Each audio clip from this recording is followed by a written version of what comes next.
Foreign Affairs and Trade stand part of the schedule. Chairman. Keith Locke. Thank you, Mr. Chairman. Last Sunday, the New York Times ran an appropriately titled article, Inside the Fog of War, describing the contents of 92,000 secret US government records dated between January 2004 and December 2009. They sketch the sad inside story of the disastrous American war in Afghanistan, which unfortunately New Zealand is still a part of. I hope that some of the money we are devoting to foreign affairs in the budget goes towards analysing these documents, because they show how misguided our participation is and why our SIS should be withdrawn from that country.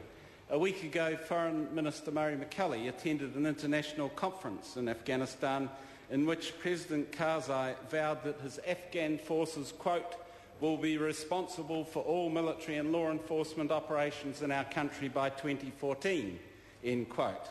This doesn't square with what the leaked documents say about the Karzai government and its security forces.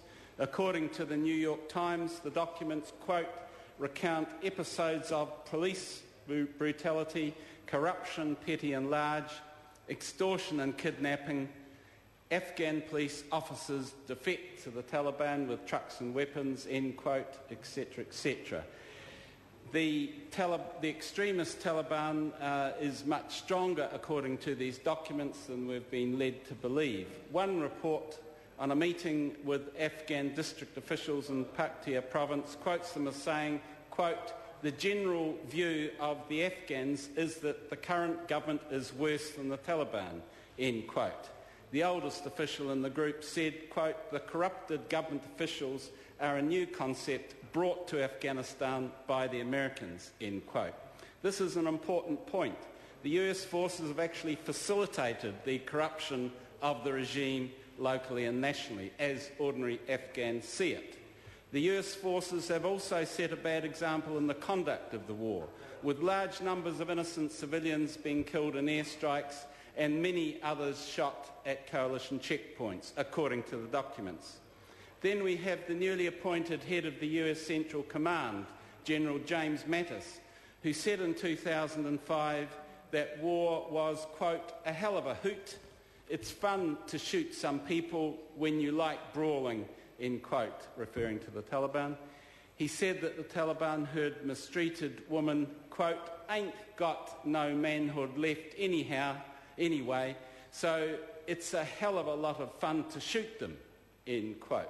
So there you have it. The US Central Command Chief running the war New Zealand is a part of is a psychopath, if you define a psychopath as someone who likes killing people, which is the correct definition. New Zealand is inevitably complicit in all this. We have officers functioning in the Central Command headquarters in the United States. We have our SAS unit in Kabul, and there are some New Zealand defence personnel in Kabul, Bagram and Kost helping in other ways with the US-run war effort.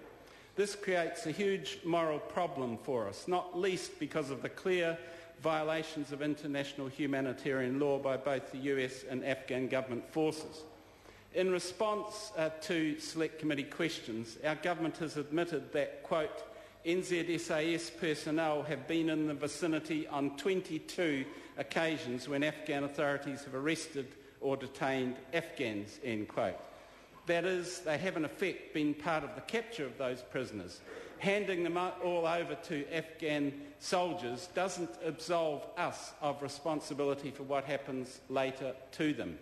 Our government cannot escape being responsible for the mistreatment of prisoners against international law, which commonly follows the capture of such prisoners. Replies to Select Committee estimates questions did confirm that the SAS will be withdrawn at the end of March 2001, and we just hope that John Key won't be swayed by American pressure to keep the SAS unit in the field, even in reduced numbers. Any such pressure will be coming from the American government, not the American people. A Bloomberg national poll conducted this month showed that 60% of Americans want the withdrawal of US troops to start in July 2011, even if the war isn't going any better for them. The Dutch and Canadians are also withdrawing, and other countries will follow suit. If we really want to be seen as a peace...